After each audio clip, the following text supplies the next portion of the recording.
Who's actually getting the most out of the Yamaha Revstar Professional RSP02T? Who might be better off waiting for something else? And does the price make sense for a guitarist who just wants a reliable workhorse?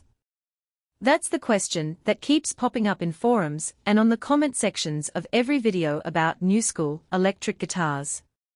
If you're on the fence because you've heard the Revstar name tossed around, but you're not sure if it fits your gig schedule, bedroom practice, or recording budget, stay tuned because I dug into the details, read through the handful of user stories that are out there, and tried to piece together the real-world picture beyond the glossy marketing shots.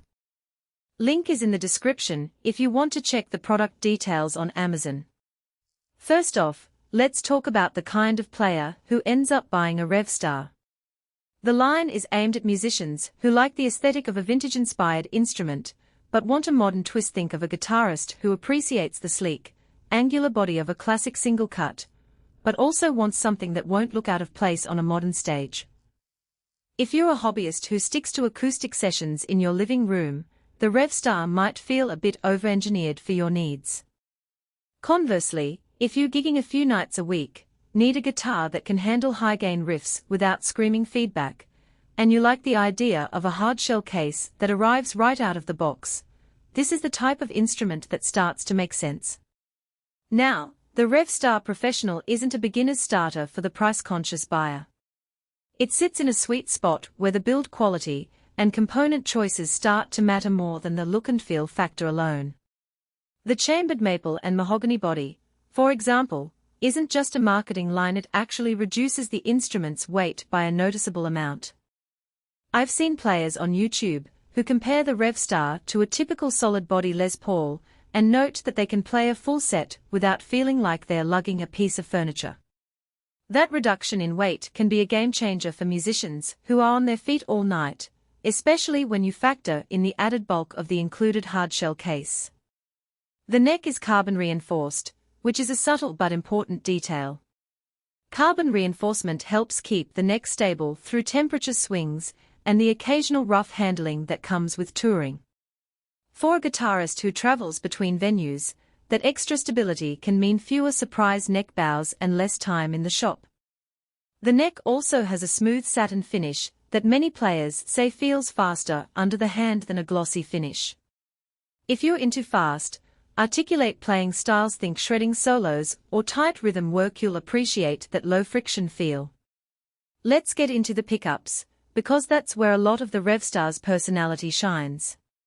It's equipped with a pair of P90-style pickups, and the 5-position selector gives you a range of tonal options without needing to dive into external pedals for basic variations.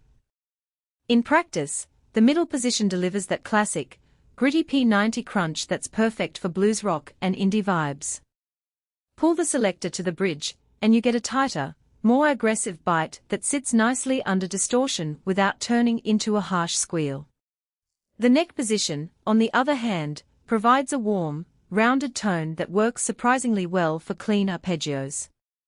Musicians who have tried the Revstar in both live settings and home recording often point out that the versatility of the pickup layout lets them switch from clean pop tones to heavy rock in a single song without having to reamp or swap guitars. That said, there are a few practical trade-offs to keep in mind. The P90S, while versatile, can be a bit noisy when you crank the gain up to extreme levels.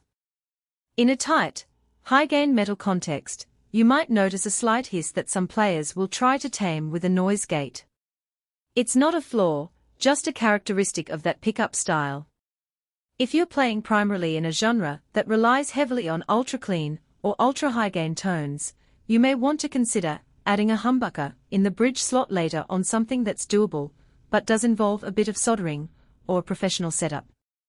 Another point that often slips under the radar is the routing of the control cavity. The Revstar's body is chambered, which, as mentioned, lightens the weight, but it also means there's less space for wiring. A few owners have mentioned that the pot and selector feel a tad tighter than on a non-chambered guitar. It's not a deal-breaker, but if you like to tweak your control layout or install aftermarket knobs, you may need a bit more patience during the modification process. Now, let's talk price-value. At the current retail price point, you're paying for a combination of Yamaha's reputation for consistency, a high-quality finish, and that included hardshell case. The case alone often costs $80–100 when bought separately, and it's built to protect the instrument through the rigors of touring. For someone who